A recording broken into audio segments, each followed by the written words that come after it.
Welcome to This Explainer. Okay, today we're treating this session like a masterclass. We're looking at the core requirements for training dynamic positioning, or DP operators. Picture this.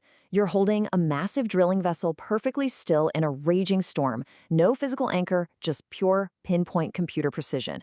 The tech is absolutely brilliant, but honestly, it's completely useless and actually really dangerous if the human at the controls isn't trained for the worst-case scenarios. So we're going to explore the ultimate syllabus for maritime safety, Circular MSc 1/Circ 738/Rev2.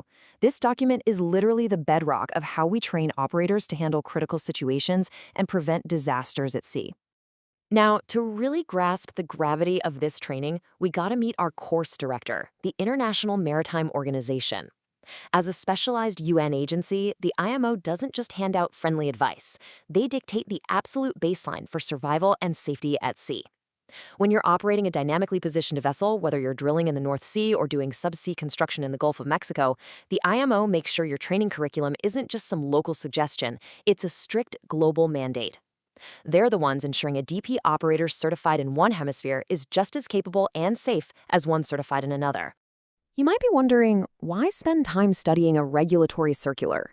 Well, because behind every averted disaster at sea, there was a rigid framework of training standards. This isn't just dry bureaucracy, guys. This is the exact blueprint that prevents catastrophic blowouts, pipeline ruptures, and fatal collisions.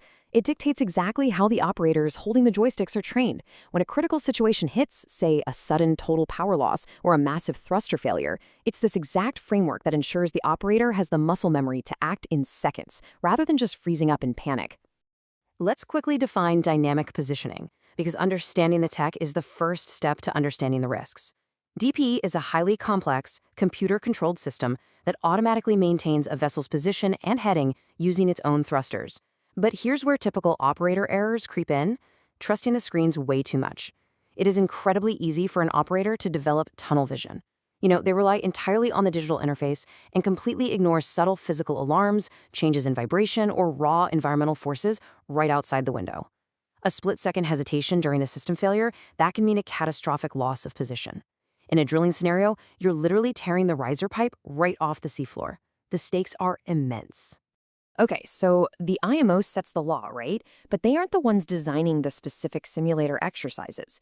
That job falls to IMCA, the International Marine Contractors Association.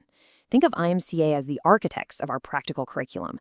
They take the IMO's high-level legal mandates and translate them into the actual manuals, the checklists, and those rigorous training guidelines that operators study every single day.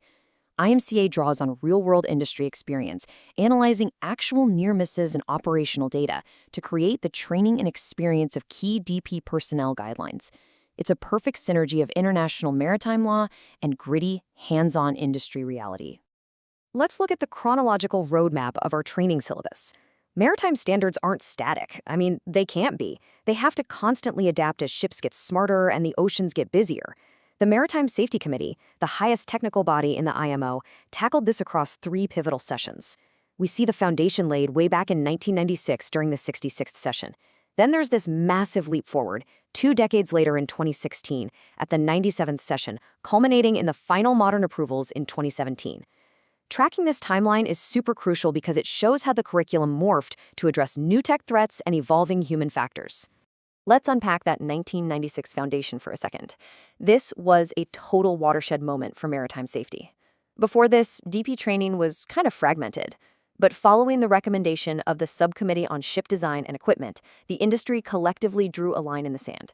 They realized that with vessels relying completely on automated thrusters, they desperately needed a unified, internationally recognized standard to train these operators before they ever touched the live controls.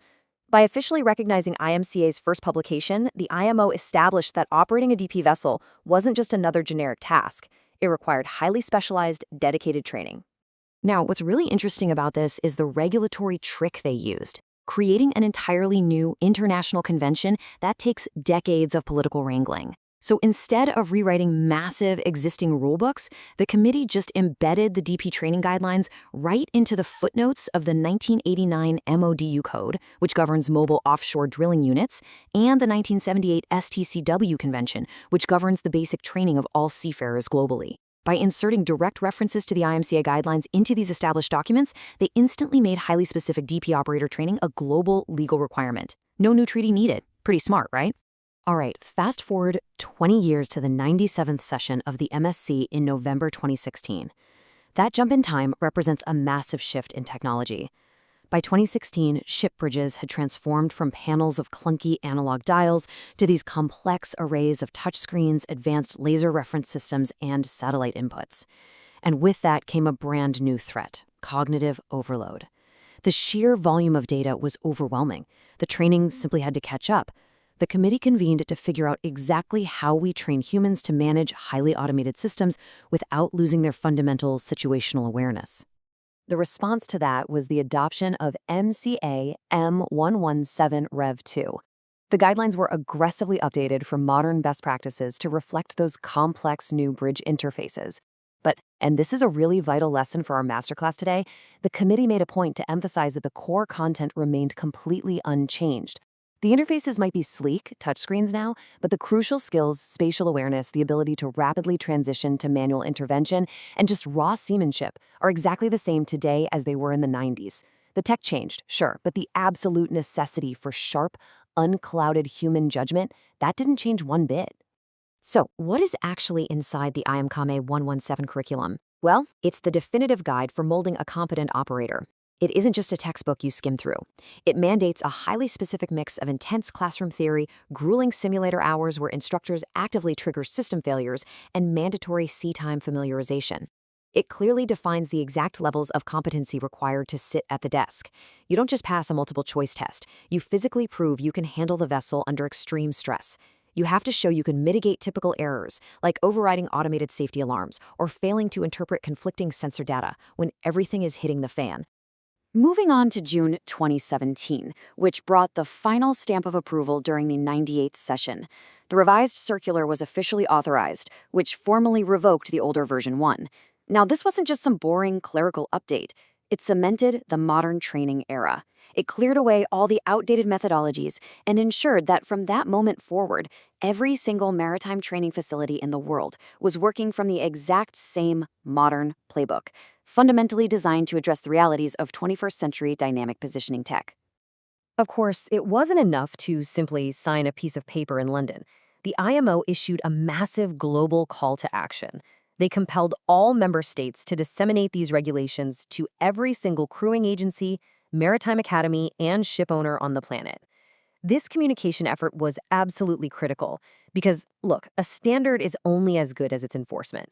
By bringing these guidelines to the attention of all parties concerned, the IMO ensured there were absolutely no blind spots left in the industry. Zero excuses for putting an undertrained operator at the helm of a multi-million-dollar asset. What makes this whole regulatory framework so incredibly effective is that it operates as a continuous compliance loop. As operators run into new critical situations out in the real world, maybe a weird interaction between thrusters and a new type of sea current or some crazy novel software glitch, IMK analyzes those incidents. They log the mistakes, they update the training guidelines to reflect these new realities, and then they immediately feed that updated curriculum right back to the IMO. It is a living, breathing safety loop that basically guarantees our training courses evolve exactly as fast as the vessels themselves. To wrap up our explainer today, I really want to leave you with this thought. We are rapidly moving into an era where artificial intelligence and advanced machine learning are taking over more and more vessel functions. The systems are literally becoming smarter than the people operating them. So, how will these established training frameworks adapt? How do we train the next generation of DP operators to step in and save the day when an incredibly smart system suddenly fails in a completely unexpected way? Mastering that transition? Well, that's the next great frontier for the IMO and IMCA. Thanks for joining me on this explainer, and stay curious.